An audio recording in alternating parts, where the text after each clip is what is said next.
2 years ago, I woke up at 3 a.m. in a cold sweat, heart pounding, thinking about my bank account. Not because I was broke, because I had $4,000 sitting there and no idea if that was enough. Enough for what? Everything, anything. The next emergency, the next unexpected bill, the next disaster waiting to happen. That's when I realized money stress isn't really about money. It's about control, or the lack of it. My name is Ryan, and I spent most of my 20s feeling like I was drowning financially, even when I wasn't.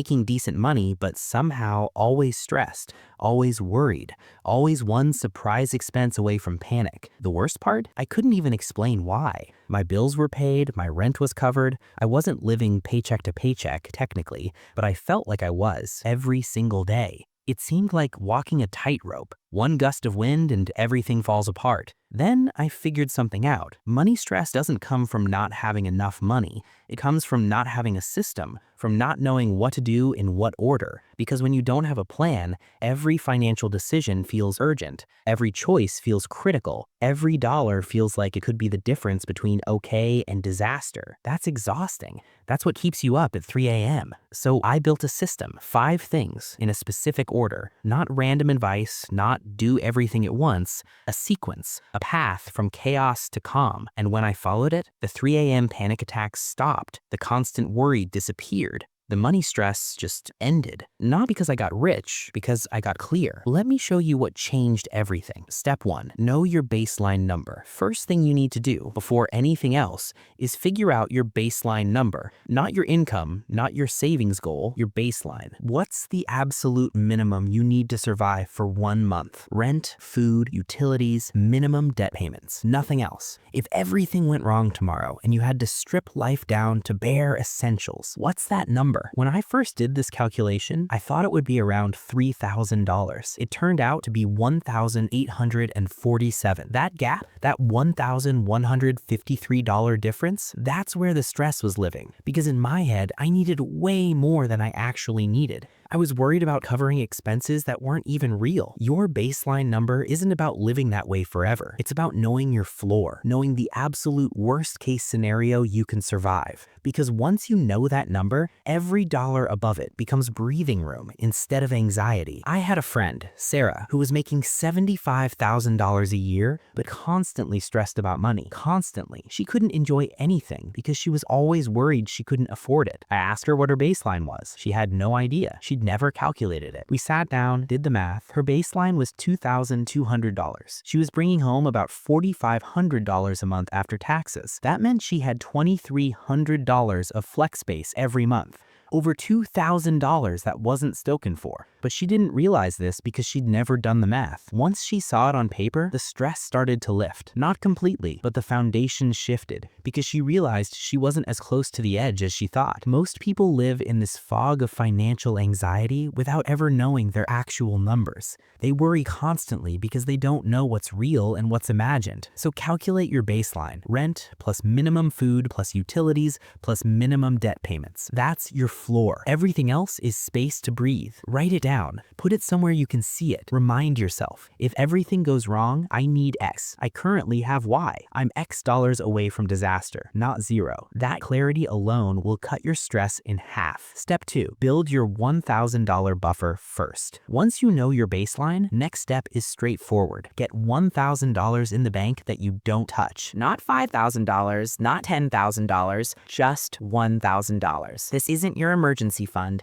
This is your life happens buffer. Car registration comes due. Dog needs vet visit. Phone screen cracks. Friend's wedding gift. All those $100 to $300 surprises that pop up and derail everything. Before I had this buffer, every unexpected expense was a crisis. Every time something came up, I had to shuffle money around, put it on a credit card, borrow from next month's budget. Exhausting. Once I had $1,000 sitting there, those surprises stopped being emergencies. They were just things that happened. Annoying, but manageable. The magic of $1,000 is it covers like 90% of random life stuff without being so large that it feels impossible to save. It took me 4 months to save it. I put aside $250 a month. I canceled subscriptions I wasn't using. I skipped a few dinners out. Nothing dramatic, just consistent. And the day I hit $1,000, first time in years I could breathe properly. Not because $1,000 is life-changing money, because it meant the small stuff couldn't hurt me anymore. I had a coworker who was always stressed, always. Making good money, but constantly borrowing from people, constantly behind on things.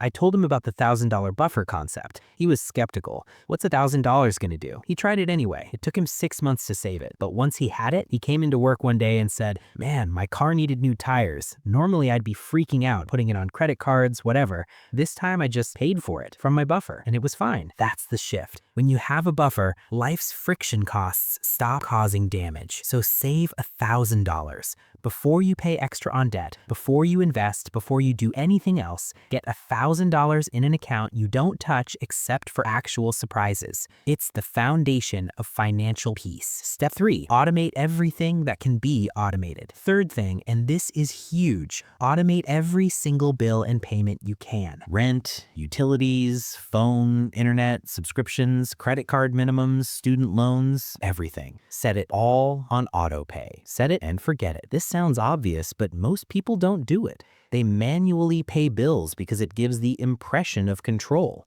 like they're being responsible by actively managing every payment. But manual bill paying is the opposite of control. It's chaos disguised as control. Every bill you pay manually is a decision you have to make, a thing you have to remember, a deadline you have to track, and every one of those decisions creates stress. Decision fatigue is real. Every choice you make, even small ones, drains your mental energy. And when you're making dozens of small financial decisions every month, you're exhausted before you even get to the important stuff. I used to spend hours every month paying bills. I was logging into accounts, I was checking due dates, I was making sure everything went through. It seemed productive. It appeared responsible. I was actually just creating stress because every bill was a reminder that money was leaving. Every payment was this little moment of anxiety. Once I automated everything, those hours disappeared. That stress disappeared. Money left my account on schedule and I never had to think about it. Now here's the trick. You need to know your baseline first, then build your buffer, then automate in that order. Because if you automate before you have a buffer and something unexpected happens, your automated bills might bounce. That's worse than manual. But once you have that $1,000 buffer, automation is safe because the buffer catches any weird timing issues or small emergencies that might otherwise cause problems. A friend of mine, Marcus, was paying bills manually for years. He thought he needed to watch every transaction to stay on top of things. I convinced him to automate. He was nervous. What if I forget something's being paid? We set everything up. 2 months later, he told me it was the best financial decision he'd ever made. Not because it saved money, because it freed his mind. I used to think about bills constantly, he said. Now I literally never think about them. They just happen. And that mental space, I can use it for things that actually matter. That's the power of automation. It's not laziness, it's intelligent system design. So go through every recurring bill you have. Set up auto pay for all of them. Make sure you have enough buffer to cover any timing weirdness. Then let it run. Your stress will drop immediately. Step 4, create a 3 buckets money system. Fourth thing changed everything for me. Organize your money into 3 buckets, not budgets, buckets. Actual separate accounts with specific purposes. Bucket 1, bills and basics. This is your baseline number plus about $500 extra cushion for any small variations in monthly costs. All your auto payments come from here. This money is dead to you. It exists only to keep the lights on. Note, this is separate from your $1,000 buffer, which stays in savings for true surprises. Bucket 2, life and fun. This is your spending money. Groceries, gas, entertainment, whatever. This bucket can go to 0. That's okay. It's designed to flex. Bucket 3, future. This is savings, investments, debt payoff, anything that builds long-term security. Money goes in, doesn't come out. 3 buckets. That's how it works. Before I had this set up, all my money lived in one account. I made mental calculations about what I could spend. Okay, I have $3,000 in my account, minus rent, minus bills, minus, I think I can spend $200 this week. Exhausting and usually wrong. With 3 buckets, it's crystal clear. Look at bucket 2, that's what you can spend. You don't need to calculate. You don't need to worry. If it's in bucket 2, you can use it. If it's not, you can't. I set this up with actual separate bank accounts, not virtual envelopes. Actual different accounts. Physical separation creates psychological separation. Here's how I did it. Checking account account 1, bills and basics. Every payday, first thing that happens is my baseline number plus $500 cushion goes here. All bills auto pay from here. Checking account 2, life and fun. Everything else from my paycheck goes here. This is my spending money. I can blow it all on tacos if I want. It's guilt-free because bucket 1 is protected. Savings account, future. I set up an auto transfer. Every payday, 10% goes straight to savings before I see it. Then later, once everything's stabilized, I started adding extra debt payments from here too. The psychological shift is massive.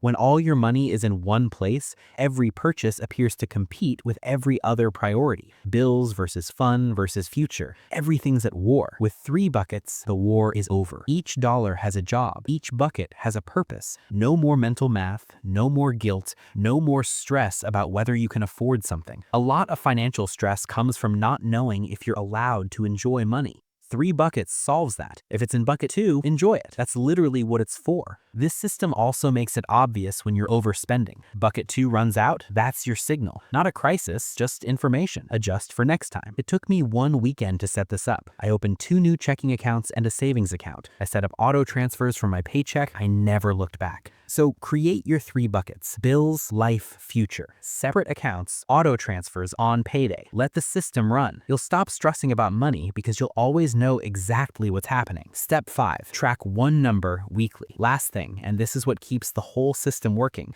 Every week, check 1 number. Not your budget, not every transaction. 1 number, your life and fun bucket, bucket 2. That's everything you need to track. Every Sunday, open your banking app. Look at bucket 2. See how much is left. That's your number for the week. Don't track where it went. Don't categorize it. Don't beat yourself up. Just look at the number and adjust your behavior accordingly. If bucket 2 is healthy, cool, keep going. If it's low, ease up this week. That's the whole process. I used to track every expense, every coffee, every lunch, every random purchase. I used budget apps. I tried spreadsheets. It drove me insane. Tracking everything appears responsible, but it's actually counterproductive. It creates shame around spending. It turns every purchase into this moral judgment.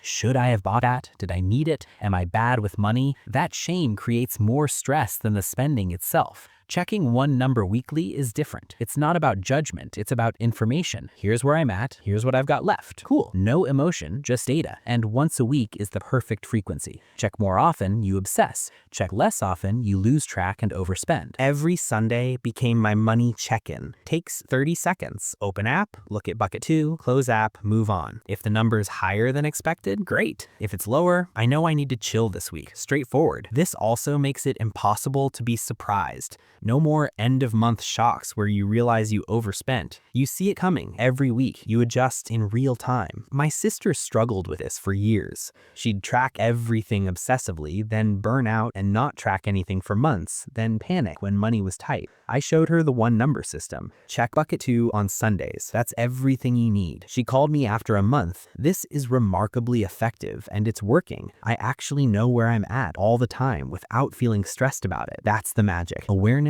without anxiety. So pick a day. Sunday works for most people. Check your life bucket. See where you're at. Adjust accordingly. That's the only tracking you need. Here's what all this adds up to. 5 steps in order. Know your baseline number. Build your $1,000 buffer. Automate everything. Create 3 buckets. Track 1 number weekly. Not complicated, not revolutionary, just a clear path from chaos to calm. The order matters. You can't automate before you have a buffer. You can't create buckets before you know your baseline. You can't track effectively before the system is set up. But when you do them in sequence, money stress just ends. Not because you get rich, because you get clear, because you build the system that runs itself, because you stop making 100 small financial decisions every day and start making a few big ones that matter. Financial stress isn't about the amount of money you have. It's about the amount of uncertainty you're carrying. And uncertainty comes from not having a system, from not knowing what to do next, from feeling like you're always reacting instead of planning. This system removes the uncertainty. You know your floor. You have your buffer. Your bills are handled. Your money has jobs. You check in weekly. The system runs itself. 2 years ago, waking up at 3 a.m. in a cold sweat about money. Today, I rest easy, not because my income tripled, because the stress disappeared. I still make mistakes. I still overspend sometimes. I still have bad money weeks, but I don't panic anymore because the system catches it, because I know where I'm at and what to do about it. If you're stressed about money right now,